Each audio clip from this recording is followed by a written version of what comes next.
For more, we're joined by Shawn Pruchnicki, professor, aviation and integrated systems engineering at Ohio State University. Thanks for coming on the program.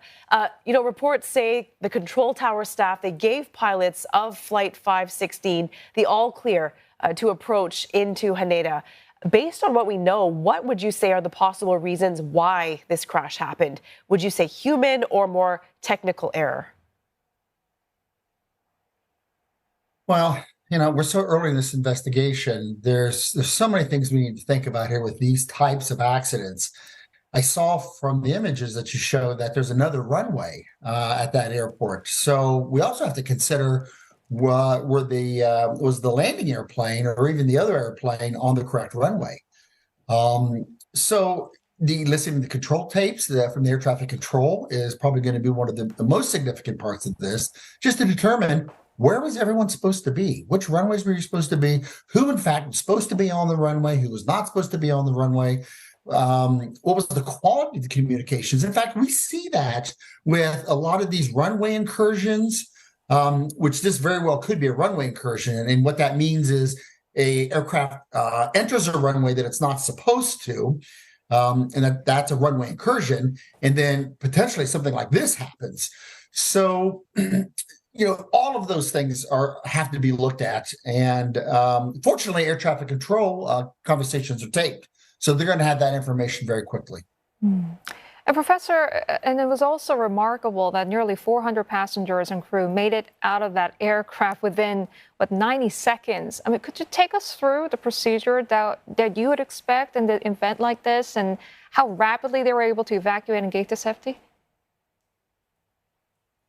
Well, you're right. That is amazing. But it's also amazing that it was about 90 seconds. And the reason I say that is regulation for passenger aircraft design is when it comes to how many exits that they have and how easy they are to open and the amount of slides and all of the other emergency equipment for exiting the aircraft have to be designed so that the airplane, completely full of people,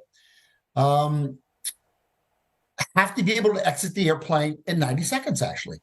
That's what the regulations show. The manufacturers have to demonstrate that. And they have to demonstrate that with half of the exits inoperable. So for certification purposes, that's what they have to show. I think one thing that probably helped, I can't tell from the videos, and this is the greatest hindrance when it comes to exiting an aircraft, is if people are trying to grab their bags or not. And I'm guessing the fact that if they really did get off in 90 seconds, it sounds like probably people did not try to grab their luggage because that's a pretty quick time. So all of those things play a factor.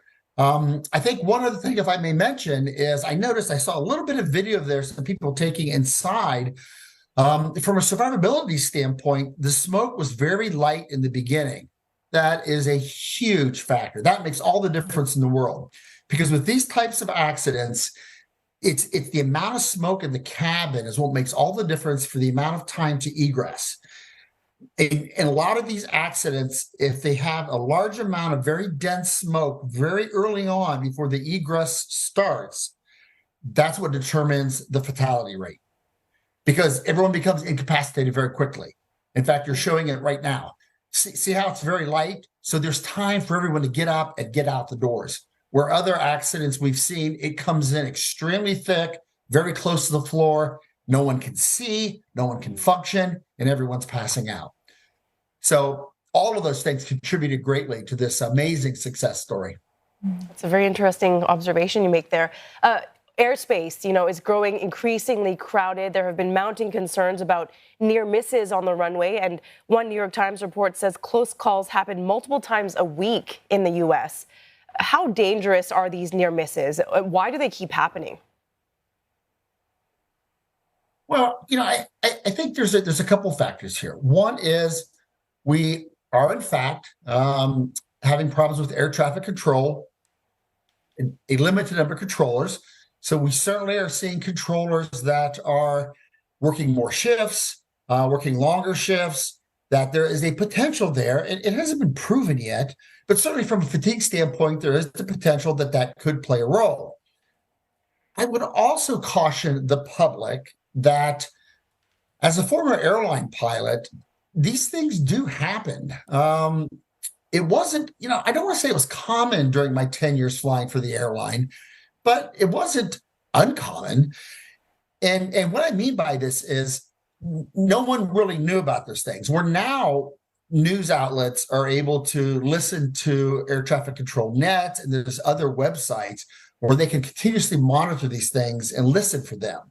So there's more exposure. So there's more, they're catching more of these things. So it might be giving the impression that there are a lot more. Now, I know the FAA has said that there, in fact, are more, but it might be a little bit exaggerated because of the media being able to monitor it. I'm not sure. It's just something to think about. In other words, I think it's multifactorial. It is a concern. And I know the FAA is addressing it. And they are hiring a lot of controllers, and they have some really great programs in place to address it. And I think we're on a very good direction to handle the situation. Professor, this incident has certainly raised awareness within global aviation. In Japan, known for its exceptional and the safety standards. So what sort of measures could be implemented to prevent similar accidents from happening in the future?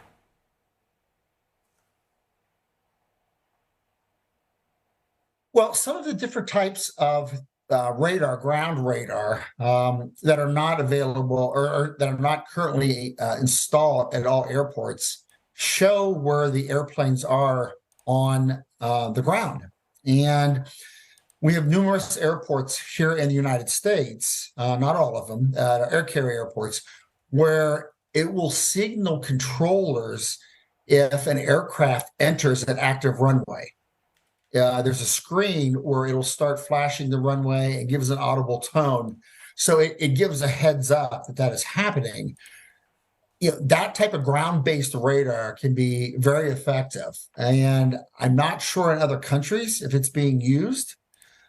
And there may be some more advanced type technology that is on its way. But I think that goes a long way in helping controllers, the ground controllers, which are the types of controllers that we're talking about here for these types of events, help stay on top and also stay coordinated with the tower controllers, the ones that are clearing the airplanes to land, right? Because that's where we need the better coordination between the ground controllers and the tower controllers who are saying, yes, you're clear to land on the runway is clear, and the ground controllers telling them, yes, the runway is clear.